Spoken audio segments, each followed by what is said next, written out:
اس کو دنیا زحمت کہتی ہے نا، اسی کو صوفیہ رحمت کہتے ہیں، رحمت کہتے ہیں۔ کیوں میاں آپ بتائیں، گھر میں صبح کو ناشتہ، دوپہر کو کھانا، شام کو کھانا نہ بنے تو لوگ کیا کہتے ہیں؟ بولیے لوگ کیا کہتے ہیں؟ بڑی زحمت ہے، بڑی زحمت ہے۔ ایک صاحب آئے کہنے لگے کچھ کریے، ہم نے کہا کیا ہوا؟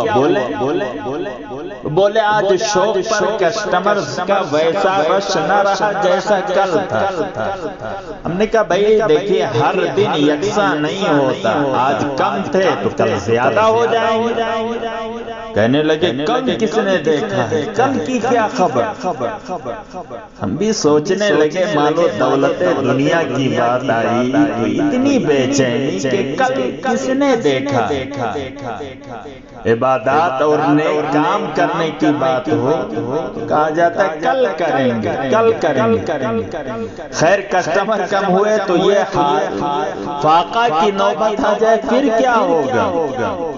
حضرت محبوب الہی رحمت اللہ تعالی علیہ آپ کا یہ فرمان کتنا پیارا فرمان ہے، فرماتے ہیں فقر و فاقہ رحمت الہی ہے، فقر و فاقہ رحمت الہی ہے۔ جس شب فقیر بھوکا سویا وہ شب اس کی شب معراج ہے۔ ایسا نہیں ہے کہ قول بیان کر کے چلے گئے، نہیں، پہلے اس کیفیت سے بارہا گزرے پھر بیان کیا۔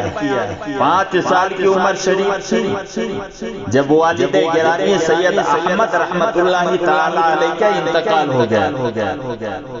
کفالت و پرورش کی ساری ذمہ داری نیک دل پاک سیرت بلند ہمت ماں حضرت بی بی زلیخا رحمت اللہ تعالی علیہ پر آ گئی۔ امیر و کبیر باپ کی صاحبزادی، لیکن قناعت کا درس دنیا کو کیسے دینا ہے اور اپنے بچے کی پرورش خود سے کیسے کرنی ہے خوب اچھے سے جانتی، اس لیے باپ کی دولت کی طرف نظر اٹھا کر بھی کبھی نہیں دیکھا۔ سوت کاٹتی تھی، بازار بھیجتی تھی، جو پیسے ملتے تھے اسی سے گھر کے اخراج پورے کیا کرتی تھی، گھر کے اخراجات پورے کیا کرتی، مگر دن رات محنت کے باوجود بھی یہ انف نہیں تھا۔ ہفتے میں 1-2 روز فاقے کی نوبت آ جایا کرتی، جس دن فاقہ ہوتا اور حضرت نظام الدین اولیاء رحمت اللہ تعالی علیہ مادر گرامی سے کھانا مانگتے تو یہ انداز دیکھو تربیت کا۔ حضرت بی بی زلیخا رحمت اللہ تعالی علیہ بڑے خوشگوار انداز میں فرماتی بیٹا نظام آج ہم سب اللہ کے مہمان ہیں۔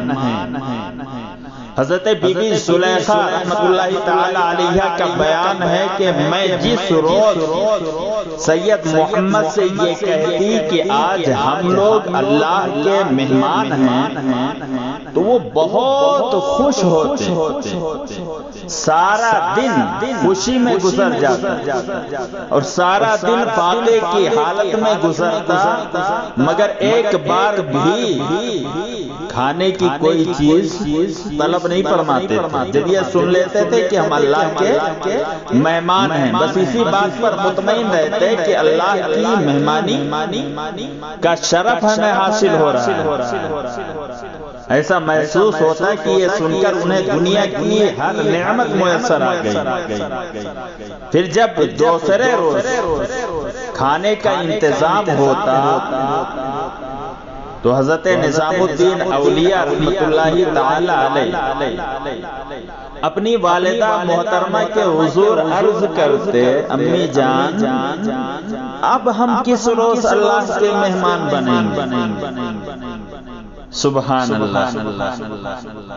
والدہ محترمہ جواب دیتی بیٹا نظام یہ تو اللہ کی مرضی پر منحصر ہے، وہ کسی کا محتاج نہیں، دنیا کی ہر شے اسی کے قبضے قدرت میں، وہ جب بھی چاہے گا تمہیں اپنا مہمان بنا لے گا۔ حضرت محبوب الہی رحمت اللہ تعالی علیہ والدہ کی زبان سے یہ وضاحت سن کر خاموش ہو جاتے، تھوڑی دیر چپ رہتے، پھر نہایت سرشاری کے عالم میں یہ دعا مانگتے، اے اللہ تو اپنے بندوں کو روزانہ اپنا مہمان بنا۔ اللہ کی مہمانی کا واضح مطلب یہی تھا کہ اس روز فاقہ کشی کی حالت سے دوچار ہونا پڑے گا، لیکن حضرت محبوب الہی رحمت اللہ تعالی علیہ بارہا فقر و فاقہ کی کیفیت سے گزر کر کے رب تبارک و تعالی کی بارگاہ میں سجدہ شکر ادا کر کے دنیا کو یہ پیغام دیتے رہے کہ قناعت کس انداز سے کرنی، فقر و فاقہ یہ زحمت نہیں ہے، یہ اللہ کی رحمت ہے۔ اس لیے کہتے ہیں ایمان کی تنویر ہے محبوب الہی، اسلام کی توقیر ہے محبوب الہی، کہتا ہے ارادت کا فلک گنج شکر کی ایک ہو بہو تصویر ہے محبوب الہی۔ یہ حضرت خسرو کا تاثر ہے، بقا کے ہر خواب کی تعبیر ہے محبوب الہی، جو مٹ نہ سکے سینہ تاریخ سے قدسی، بے مثل وہ تحریر ہیں محبوب الہی۔